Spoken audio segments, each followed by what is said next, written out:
Hey, what's up, guys? This video I'm going to talk about a topic that I don't really hear too often, and that's, if you watch my channel, that's what I like to do a lot, is make videos about things, about the topics like steroids that not many people talk about. And I've heard some people like Dr. Todd Lee address this, but really this is one of those things that I think is just not in the bodybuilding paradigm to even consider, which is, I'll get right to it, which is, can you go on cycle indefinitely, all year, for multiple years, etc.? Is that even a possibility? And I'm going to address that right now. Now, obviously, when you go on a proper cycle, there's going to be, and you do like a considerable amount of androgens, anabolic steroids, there's going to be some tax on your body. It's going to stress your body out. It's going to stress your organs, and that's all dependent on what particular compounds you do, but some are more taxing on the bodies than others. But nonetheless, even just testosterone, you do an increased amount of testosterone, there's going to be some strain on the body, right? So obviously, if doing like a bodybuilder's blast is probably not the healthiest thing to do, even though there are people who prolong a blast beyond the recommended 3 or 4 months. Some people go years on end doing trenbolone and things, and obviously that's going to tax the body in ways that aren't healthy for your system at all, for your organs, your nervous system, your mental health for some compounds, all types of things, right? Your heart health is going to be the major one. A lot of people, one of the most common conditions you get from long-term steroid use is left ventricular hypertrophy, because your heart's either beating harder for whatever reason, like an increased heart rate, which then also affects your kidney health, or your blood's just thicker, and your left ventricle, which is the one that there's a volume output of blood, like it pumps the blood out, it's working a lot harder, so the muscle builds up in that left ventricle, and there's less volume output in the long run, which is going to cause heart disease in the long run, right? Heart conditions and or heart failure in the long run. And I think that's a big problem for a lot of guys who have blasted steroids for a long time. I heard if you do anabolics, like considerable amounts of anabolics, in 2 years you will see some degree anyway of left ventricular hypertrophy. Okay, so you want to avoid that, probably, right? You want to avoid kidney issues, and you don't want to like go into some type of like I'll call it anabolic induced psychosis from doing compounds like the Nor-19s that cross your blood-brain barrier and fuck your brain up because you're just like hyper paranoid. Or sometimes you see the guys arguing online, and I wonder about this, who are in the anabolic community, and they're creating an argument over some bullshit, and they're getting all like whatever, roid rage. It's like permanent roid rage, but it's also like you're just fucked. It just fucks your brain up potentially. Some compounds anyway. So I addressed all of the issues why you probably don't want to prolong steroid blast for too long, but I'm going to then go to the other side of things, which is, can you do a mild dose of safe compounds with a mild, like even just TRT or TRT plus, with a little HRT, maybe a little bit of growth hormone in there, and do that for, maybe you'll start at 35, 40 years old, and you'll be 70 plus, and you'll still have a clean blood panel, and your organs will be all fine, you won't have any heart issues. Is that possible? I'm going to go out there on a limb and say yes. In fact, it might even be more beneficial than doing none at all, in some ways.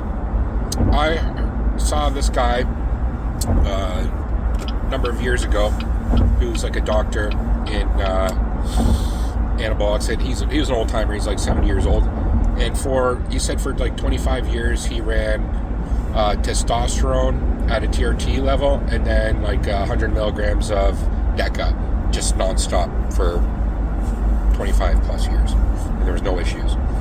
I think eventually he went off, from my memory, he went off the DECA eventually for whatever reason, but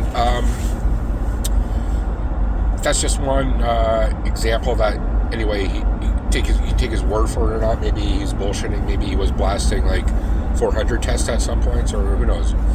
But a lot of people, they say, yeah, I only take TRT, and then they're super jacked at 70. It's like, yeah, bullshit. Who knows, though? So I think it is definitely possible, and I think it's potentially going to be the next paradigm of things where you just take less compounds for more period of time, as opposed to taking more compounds for the typical blast/cruise cycle of things. Me, I kind of have a hybrid method where I'm 4 months on, 2 months off type of thing. And my 4 months on, it's not like I'm going crazy on the dosages. And every time I do blood work, it's just slightly elevated hematocrit levels or red blood cell levels, which again, it's going to add to the thicker blood, but it's still within, quote, healthy range. Even though it's elevated, it's not within the danger range, and that's by doing like 300-400 tests and 300-400. It's like 300-400 tests, 300-400 Mastron, which I don't really think affects hematocrit too much. I don't know if at all.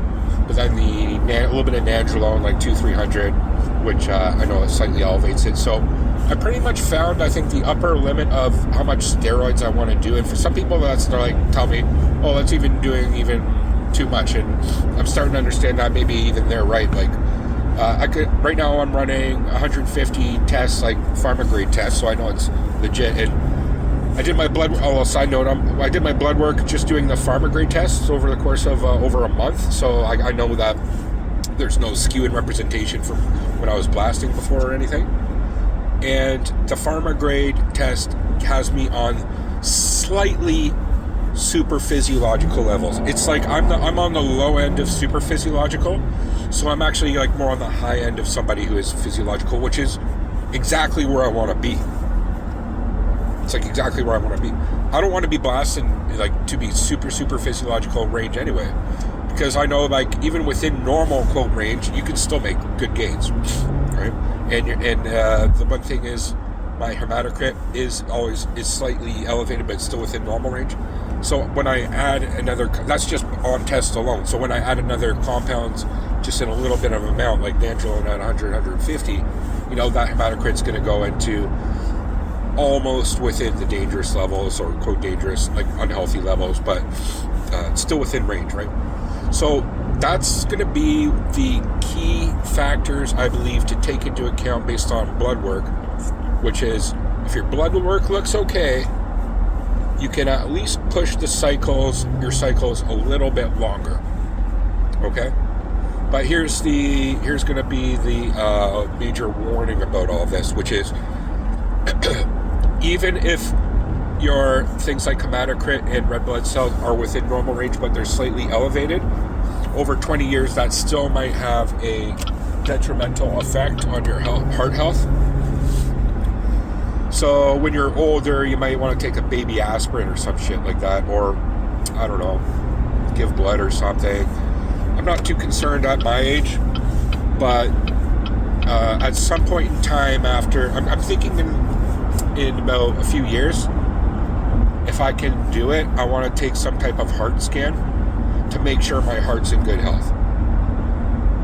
That's probably a good idea every 5 years or so, every few years, depending on how much steroids you're doing, to at least get a heart scan, a cardiogram, or now they have, what's the other one? I don't know.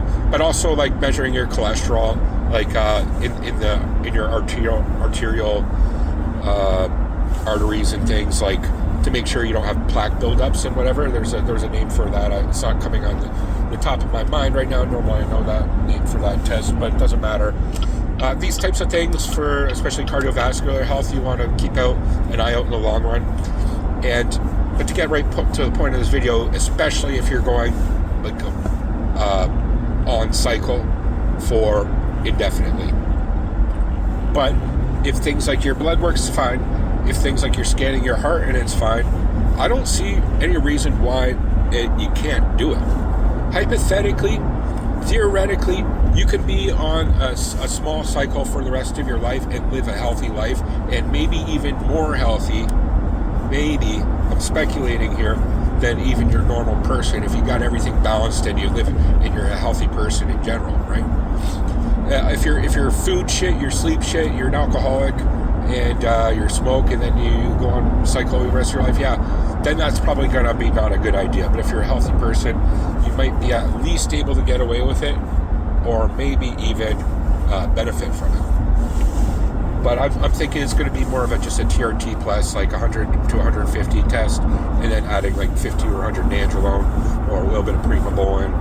I don't know if primobolan's a good idea to run non-stop, but I think something like nandrolone, if it's a small amount, you could do it, because I know that is something that your body naturally produces. Although I'm not going to speak out of my ass on that one.